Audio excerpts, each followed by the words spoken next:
Hoş gördük, değerli izleyiciler.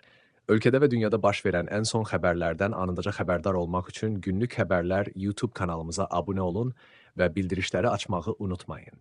Azərbaycanda aprelin 15-nə gözlənilən hava şəraiti açıqlanıb.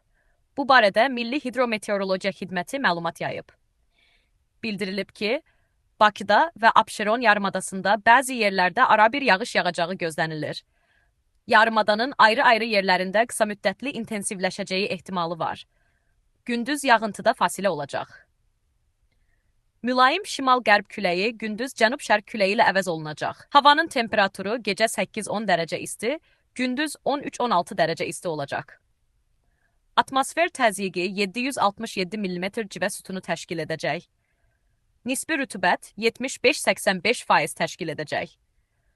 Azərbaycanın rayonlarında bəzi yerlərdə arabir yağıntılı olacağı, dağlıq ərazilərdə qar yağacağı gözlənilir. Ayrı-ayrı yerlərdə intensiv olacağı, şimşək çaxacağı ehtimalı var. Səhər qərb rayonlarından başlayaraq yağıntılar tədricən kəsiləcək. Bəzi yerlərdə arabir duman olacaq, mülayim qərb küləyi əsəcək. Havanın temperaturu gecə 6-9 dərəcə isti, gündüz 15-20 dərəcə isti, dağlarda gecə 3 dərəcə, şaxtadan 2 dərəcəyə də isti, gündüz 7-12 dərəcə isti olacaq. Günlük Xəbərlər YouTube kanalımıza abunə olmağı və videonu bəyənməyi unutmayın.